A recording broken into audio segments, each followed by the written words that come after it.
So my mother was at an auction and she won a bunch of video game stuff for $45. That's in Canadian, so it's roughly about 35 American. I don't usually buy big lots like this anymore just because it's a lot of work to clean it and test everything, then to actually sell the extra stuff that you don't want. This video is just going to show you the process of how I go through this stuff.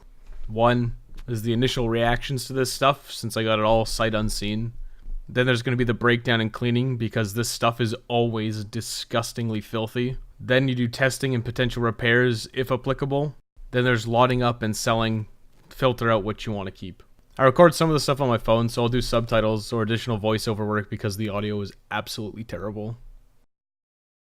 A child's nightmare, which is a slew of third-party controllers. That may look legit, but it doesn't got the Nintendo branding. Third-party.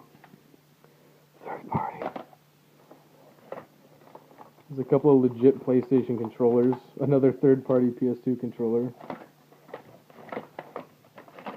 360 intercooler with no 360. Some Volcom bullshit. Oh, the DS Lite. It's got the GBA slot, but no stylus. That hinge is in better condition than my hinge. Oh, it's sticky. That's gross. Nothing some alcohol won't clean. Mad Cats. Oh, it's Nyko. It's not Mad Cats. Mad Cats You Mad Edition controller. Oh, even the Wii remote. Oh my god. This is a kid's nightmare. What the hell is this? The Freedom Pad.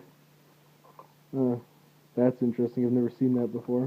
Some movies, games, GameCube, N64. Oh, GoldenEye on N64. Yes, that's something fairly desirable. Oh, no way. You got the Duke, the old school. Is that even the real one? Or is that like the second? Whatever. So this poor kid, he had only third-party controllers, and then he got these giant fucking Xbox controllers.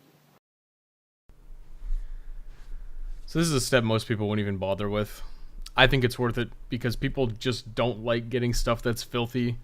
I think you should do everything in your power to make sure that the people buying your stuff on eBay or wherever else are happy. Don't give them a reason to get mad at you. This is still kind of my initial reaction because I wasn't sure what would be kept, given away, and sold, so I just decided to clean everything. For secondhand games and DVDs, the cases are almost always disgustingly filthy. It makes them just nasty to handle. My method is pretty hands-off for the most part. It just involves taking out the games, sorting them, then taking out the covers and inserts and throwing the jewel cases into a big plastic tub.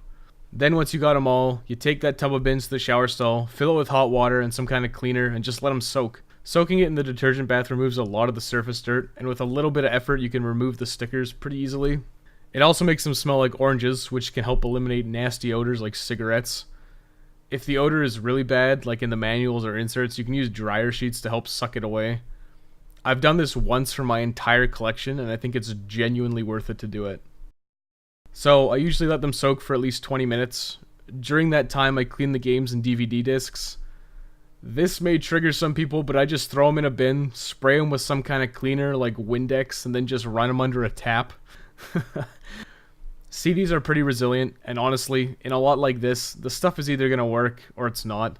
The cleaning is mostly to remove surface dust or gross residue of unknown origin to give it the best chance of working. After that's done, I move back to the cases. They've been soaking for about 20 minutes at this point. I move everything to another bin for a rinse bath, and I scratch off any stickers I can see. And finally, after the rinse bath, I move everything to a third bin to air dry. Usually I prefer to let the cases air dry for at least 24 hours, but this lot was taking up most of my living room, so I decided to hand dry most of the cases. This is the time you make assertions of what you want to keep and what's the most valuable. If you got a higher value game but the case was originally broken, you can do some swapping around to make sure you have the best condition cases on your best games. Obviously, if you're keeping stuff, that means you get to take the best cases. A lot of the cases were broken, so they were just discarded. Otherwise, it's moving down the line in a bit of a priority queue. Consoles are usually covered in gross stuff, mostly just surface dust, but sometimes grime or other residue. Handhelds and controllers are especially bad. I just use alcohol and a toothbrush or paper towels to do an initial cleaning before testing. The controllers were a mess. Absolutely filthy. And the nature of them with their nooks and crannies makes it a massive pain in the ass to get everything clean. Which is why you get so many nasty controllers from the Bay. This was by far and wide the most disappointing part of the endeavor. Obviously you have to hope that everything is going to work correctly. And sometimes you get lucky. This time I didn't. None of the consoles had any kind of hookups, so I had to dig through my stuff for my spares. The PS3 was first up. Unfortunately, of course, it had the yellow light of death. So I went through some steps to try to fix it. The first was to do the manual disk eject, and whoa, we get a copy of Call of Duty Black Ops 2. I had never done this before, so I didn't realize that the fans in the system run extremely high. This blew dust absolutely everywhere, and I was not impressed. I would suggest taking a vacuum to your system or having one running while you do this step. Then I read that you could fix or pseudo-fix the yellow light of death by putting the PS3 in a cardboard box, upside down, and blowing it with a hairdryer for 15 to 20 minutes. So I did that. The results were surprising. It worked, but not as well as necessary. The system boots up now. After about 5 minutes, it says it gets too hot and shuts down again. I sat it in front of my air conditioner for about 20 minutes to get it really cold and tried again. I managed to get into a game, Hitman Collection, that came in the lot, which apparently works, despite it having a massive scratch. Unfortunately, the overheating problem came up again. I'm pretty sure I need to disassemble it and reapply the thermal paste, and maybe if there's a part 2, we'll go into the results of that. Maybe I just sell it as parts. I don't know yet. Then I did the Xbox. I got really scared because the disc tray just didn't want to open. After a third attempt, it finally came out. No game in it, unfortunately. As far as I can tell, it works 100%. It may have some disc read errors on some of the games, but it's hard to tell. A lot of the games that came in the lot were disc only and scratched to heck. The 2 first-party controllers that came with it seemed to work pretty good. The buttons were a bit hard to press because of grime buildup, but that's just, you can fix that with some extra cleaning. I actually had a spare composite cable for my Xbox just laying around, and the power cables are all generic, so that's a complete set. The Wii powered on, but it didn't output video or sync with about 4 Wii remotes, which is pretty disappointing. The GameCube worked, but again it had some problems.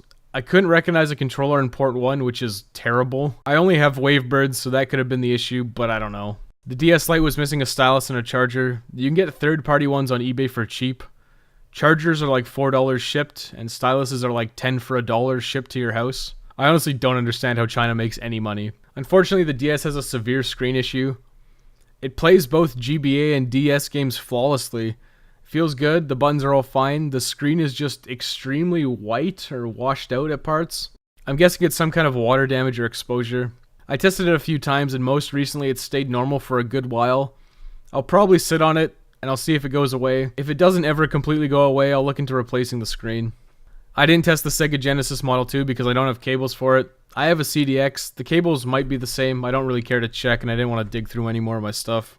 I didn't test most of the games. Takes a long time, and since I don't have a 360, I can't test a good chunk of them anyways. I did test a few, and a surprising amount actually worked.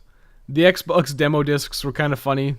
Indigo Prophecy is David Cage garbage, and I can't play Metal Slug without an arcade stick to save my life anymore. A few were extreme disappointments. Here's one of them, raw and unfiltered. Okay. Testing GoldenEye, see if it works. That doesn't look right.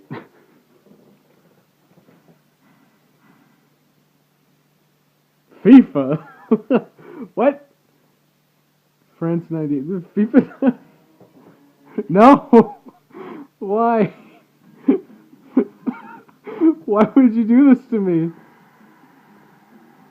Who would do that? I mean, just why? As stated, the controllers were a third-party nightmare. There were 2 official Wiimotes in there that were missing battery covers. Replacement covers are dirt cheap on eBay. They're $1.22 Canadian for 2 shipped to your house from China. Just absolutely ridiculously cheap. I seriously don't know how they make any money. I tested a few others. Some seemed okay. Most of the good stuff, like the PS2 controllers, have some kind of glaring flaw, like the sticks not reverting to their original position or frayed cables. So this is the most fun part where we decide what's getting kept, what's getting sold, and some estimations on how much. The games I'm lotting up as disc-only untested lot. I took what I wanted from it. Predictions on the games is probably 5, maybe 10 maximum. There's not a lot in there that's really desirable, even if I salt the mine with GoldenEye 007, FIFA 98 edition. It's mostly old shooters and sports games for various consoles, which lose their player base once new ones come around and just isn't a lot of really interesting stuff otherwise. Metal Gear Rising Revengeance was in there, but it was a demo disc in a complete in-box set. I don't know, it was just weird. The DS Lite I'm still on the fence about. I'll keep checking on it until the charger and stylus arrive and then make the final call. If I sell it, I'll throw in the carrying case that came in the lot. Probably get easy 10, 15 maybe to cover the cost of the charger and stylus. All the controllers are getting lotted up as 4 parts untested, along with some of the other random accessories, minus the 2 official Xbox controllers and 2 official Wii remotes, and the balance board because it's huge and it's not going to fit in the box. The controller lot has some first-party PlayStation controllers people might be interested in. Again, I'm guessing 10, 15 maybe, totally depends on who's looking for it. Threw a good chunk of the DVDs and cases away just because they were scratched to heck and wouldn't work. The remaining ones are getting lotted up and sold, probably 99 cents for the DVDs just because. The Xbox wasn't complete, but with a spare composite cable from my own stash and a generic power cable, it suddenly is. Of the first-party Duke controllers, only one of them had the connector to actually plug into the Xbox. I don't know what the hell they were thinking with that design, but I harvested the one from the Nyko Air Cooler Master third-party controller to use on the Dukes. I'm going to keep one just because it's hilarious. Having a big old dinner plate Duke is just something you should have with an Xbox. I'm going to throw in a few of the games that work, X-Men 3 and NHL Hits Pro, just to kind of sweeten the deal for a buyer. My estimate on the Xbox is probably $20 to $25. Obviously, a lot of the systems don't work right. I'm going to lot them up as untested for parts not working. I had an old GameCube that was laying around, so I'll throw that in with it. So the lot will be 1 or 2 GameCubes, 1 Wii, and 1 Sega Genesis Model 2. It's unfortunate, but honestly, I'm pretty confident that I could get at least 30 for this regardless of it working and with no cables.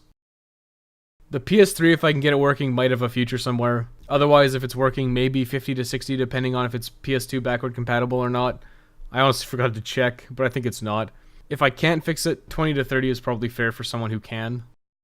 Stuff I'm keeping is Sudeki on Xbox, Minority Report on PS2, a duplicate copy of Wii Play. The Xbox demo discs are kind of cool, I might keep them. Hitman Collection works, and it's a collector's edition, so I might keep that too, but I'm on the fence about it. Part 2, if it ever comes, will go into the end results of what happened with this third-party controller nightmare and busted systems auction lot.